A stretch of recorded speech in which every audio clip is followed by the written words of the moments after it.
Welcome বন্ধুরা, কেমন আছো সবাই? থ্রু নন্দিতাজ লেন্স থেকে আমি নন্দিতা, কানাডা থেকে। রকি মাউন্টেন পর্বের আজকে তৃতীয় দিন। আমার আগের ভিডিও যারা না দেখেছেন, এই ভিডিওর নিচে ডেসক্রিপশানে লিংক দেওয়া থাকবে, প্লিজ দেখে নেবেন। আজকে আমরা সকাল সকাল বেরিয়ে পড়েছি এমারেল্ড লেক দেখার জন্য, যা ব্রিটিশ কলাম্বিয়াতেই অবস্থিত ইয়োহো ন্যাশনাল পার্কে। এমারেল্ড হলো পান্না, আর পান্নার রং সবুজ, তাই এই লেকের জল সবুজ হওয়ার জন্য নাম এমারেল্ড লেক। গ্লেশিয়ার থেকে বয়ে আসা ফ্রেশ ওয়াটার, রক্স বা পাথরের মধ্য দিয়ে বয়ে আসার সময় বা প্রবাহিত হয়ে আসার সময় অনেক রকম মিনারেলস মিশ্রিত হয় এতে, তাই এর রং এমারেল্ড গ্রিন। গ্লেশিয়ার থেকে বয়ে আসার জন্য জলের রং সবুজ হলেও খুবই পরিষ্কার জল। রকি মাউন্টেনের পাহাড়, পর্বত, লেক এই সমস্ত সৌন্দর্যই আকর্ষিত হয়ে বহু মানুষ পৃথিবীর বিভিন্ন জায়গা থেকে এখানে বেড়াতে আসেন।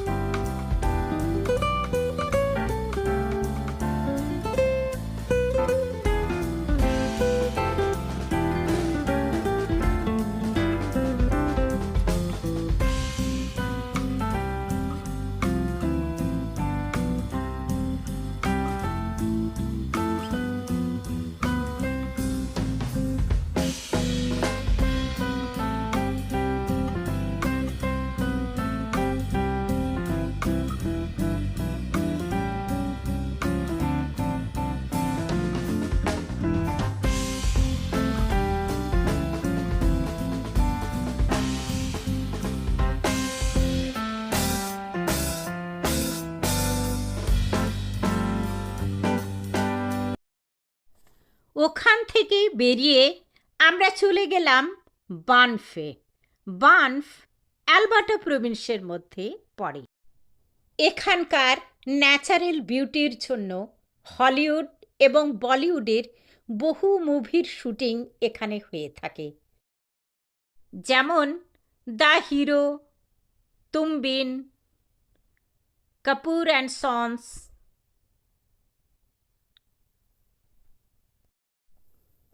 কই মিল গয়া মুভিরও শুটিং এখানে হয়েছে। আরও অনেক মুভি শুটিং সবসময়ই চলতে থাকে। এই সমস্ত মাউন্টেনগুলোতে হাইকিংয়ের জন্যও বহু মানুষ আসেন এখানে। আহ, সত্যি দেখে মনে হচ্ছে এটাই বুঝি স্বর্গ। আমরা বানফে চলে এলাম। লেক লুইস দেখতে যাব। পার্কিংয়ে তাই নিজেদের গাড়ি পার্ক করে লেক লুইসের জন্য নেমে পড়লাম। গ্লেশিয়ার থেকে নেমে আসার জন্য এখানের প্রায় সব লেকগুলোর জলের রং সবুজ রঙেরই দেখলাম।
যারা এখনও সাবস্ক্রাইব করেননি তারা প্লিজ সাবস্ক্রাইব করে দেন আর নোটিফিকেশন বেলটা অন করে দেবেন, তাহলে আমার সমস্ত ভিডিওর নোটিফিকেশন পেয়ে যাবেন। লাইক, শেয়ার আর কমেন্ট অবশ্যই করবেন।